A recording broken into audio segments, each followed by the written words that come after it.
Good evening, everyone. My name is Joe Gale. I see a lot of familiar faces out in the crowd. It's good to see you all. I first ran for Montgomery County Commissioner back in 2015 because the Montgomery County Republican Committee endorsed a board member of Planned Parenthood. The Republican Party endorses a board member of Planned Parenthood. And I became frustrated with the political establishment and all the rhinos, Republican name only. And when they endorsed Planned Parenthood, I decided to run unendorsed against the party to give people clear conservative pro-life choice. And everybody said this young guy doesn't have a chance, no one ever beats the party, the county's too big. And I started doing a series of meet and greets called A Cup of Joe, which I'm now well over 1,000 Cup of Joes since 2015. I went on to win the primary where I defeated the board member of Planned Parenthood by 1,000 votes on the dot, 1000. So you can never forget that number. And a county with over 857,000 people. So it goes to show you how important my Cup of Joes are. Then I went on to win the general election, and I've been blessed now to be a two-term Montgomery County Commissioner. And in my capacity as a Montgomery County Commissioner, I've been able to make advancements in the pro-life movement.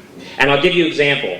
Back in the summer of 2017, I was contacted by numerous families in Berks County that were aware of my bold pro-life stances, and they called me on the phone, and they said, "Hey, Joe, for the life of us, we can't find an elected official on the federal level, the state level, the county level, to back us up in opposition of Planned Parenthood counselors going to the Reading High School." And I said, I'm not shocked because we have so many spineless Republicans, but I'll do my best to at least provide you moral support.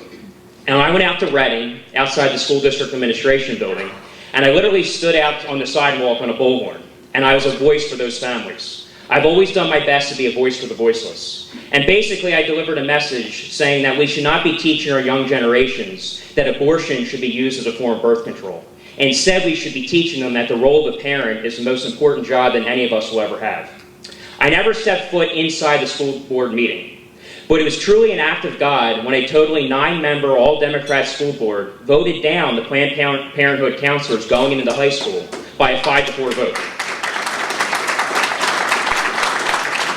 And I didn't go inside and lobby the school board directors. I simply provided moral support. But it was a tremendous pro-life victory. And they thought that Joe Gale had some type of magical power that he came in and steamrolled us. I didn't.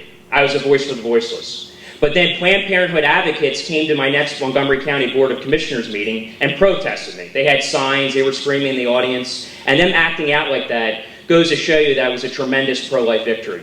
So I actually walk the walk when it comes to delivering conservatism and pro-life values for people like all of you.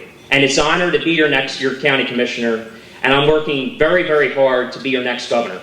We'll actually deliver conservatism, because far too often we are let down by Republicans in Harrisburg that don't have a backbone. And basically what separates me from all the other Republican candidates in this primary, which is a very crowded field, is I am not controlled whatsoever by the Republican Party establishment swamp. I never have been, and I've always remained independent of the party establishment. And that gives me the freedom and ability to hold my own side accountable. And honestly, due to gerrymandering, the way the district maps are drawn, the Republicans will maintain control of the state legislature. And we need a Republican governor in that executive position that doesn't just go along to get along. We need a Republican governor who publicly holds accountable the Republicans in the legislature that always let us down. And I would use my governorship as a bully pulpit to do that.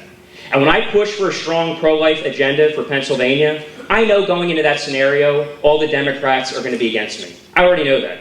But the Republicans should support a pro-life agenda.